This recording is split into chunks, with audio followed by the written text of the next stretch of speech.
Joining us right now via Zoom, and if you're new to the show, we have a lot of guests come in via Zoom so we can see them and hear them, is Dr. Melanie Schwartz of Viewpoint Psychology and Wellness. And Dr. Schwartz, thank you very much for joining us again on the Megacast. Thank you. So, of course. You know, my head's kind of messed up, Dr. Schwartz. I got to be honest with you. So, I mean, I wasn't feeling too good. I had like a little headache yesterday. Probably wasn't sleeping enough. I mean, I feel great today.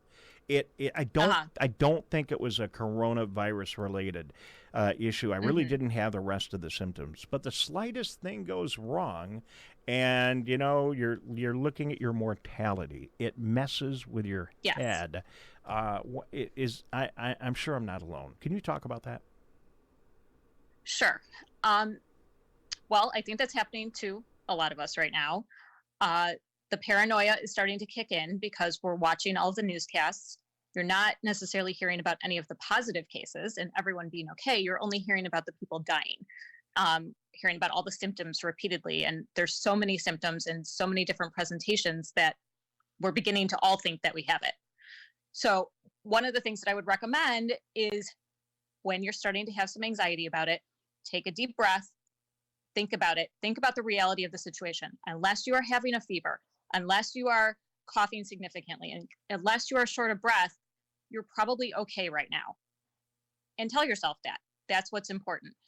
Give yourself a reality check instead of kind of going on the anxiety roller coaster that's going to take you to worst case scenario. Yeah, Dr. Schwartz, you know, some of my friends had to pull me back down to reality yesterday. And I talked to some family and friends. You know, that was really helpful. It did help. And yeah, look, I'm doing fine today.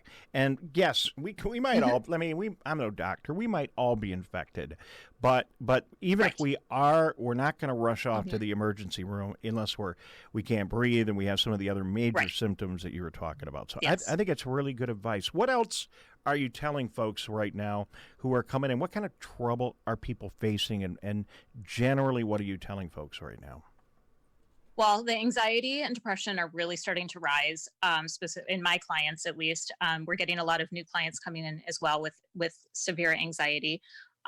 We're telling them what I just told you, in addition to what we talked about last week, creating a structure for yourself, getting outside, making sure you're connecting with your community, with your friends, staying in touch, making sure you're getting enough sleep, making sure you're doing your work, you're eating, you're doing things that you have control over. That's what's going to keep the anxiety down. There's so little that we have control over right now, making sure you can control the things that you do have control over. Yeah, that's what's gonna help right now. And we had one of our guests yesterday say, you know, we need to stay physically separated from people right now. That's no question. But we don't need to stay emotionally separated. We don't need to cut off communication. No. And I think it's even more important now than ever to communicate.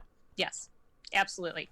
And it's so easy at this point. You know, I mean, years ago, obviously none of us would have been able to do that. But now with all of the technology and FaceTime and Zoom and Skype and all the other ways that you can do it, it makes it so easy. And it's so important every day to stay in touch with family and friends right now. Are you talking to people electronically? Are you holding sessions with folks over this electronic media? How's that going?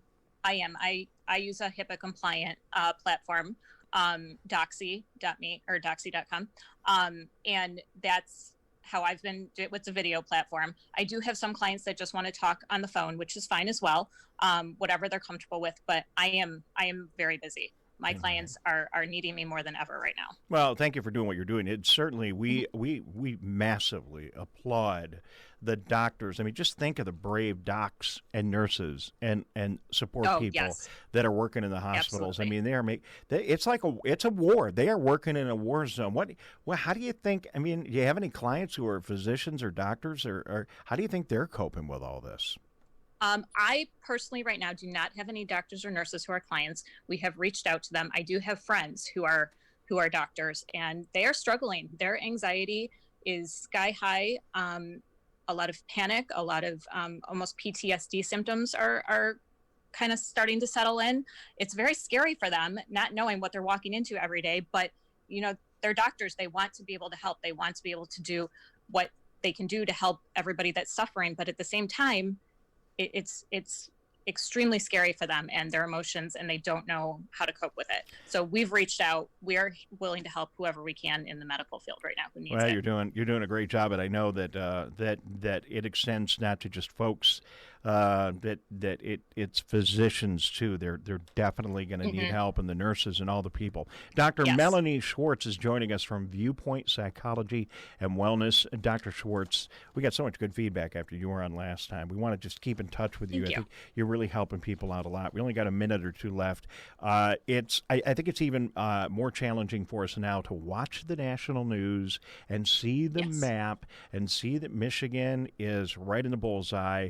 You know, you turn on CNN and you see Henry Ford Hospital and Beaumont and our other. I mean, that makes it pretty hard Very for scary. us, huh? It is. So yes, absolutely. Do you have any final thoughts and words for folks? Because we got to get to the governor. Just any final recommendations for people that are listening and watching today? Limit the amount that you are looking at social media. You're watching the news. You're going on the internet.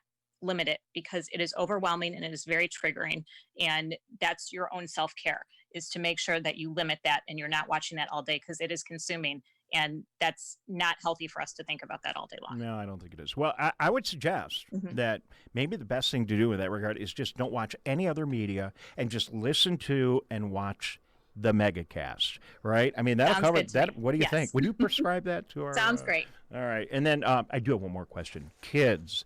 What do we tell our kids right now? How do we handle this with our kids? Kids are actually more resilient than we think. We want to protect them. That's our natural instinct, but they prefer to have information. We don't have to give them all the information. Just give them basic facts and let them ask questions and be there to answer their questions, and at the same time just be there to support their emotions that come with it. But they can handle it much more than we think that they can. So trust that, let them ask the questions, and give them the information that they need. All right, Dr. Schwartz, thank you very much. Great advice. Good to talk to you. We appreciate you taking time to get Zoomed up with us, and I'm really glad we didn't get Zoom bombed during our that's the big thing, getting Zoom bombed right now. So that didn't happen at all. Thank you very much. We're all going to go see what the governor has to say, and sounds good. I'm sure we'll chat with you again real soon. Okay, great. All right, she is Dr. Melanie Schwartz. We really appreciate her taking time to doing a really good job, Tyler, helping us keep our heads screwed on straight.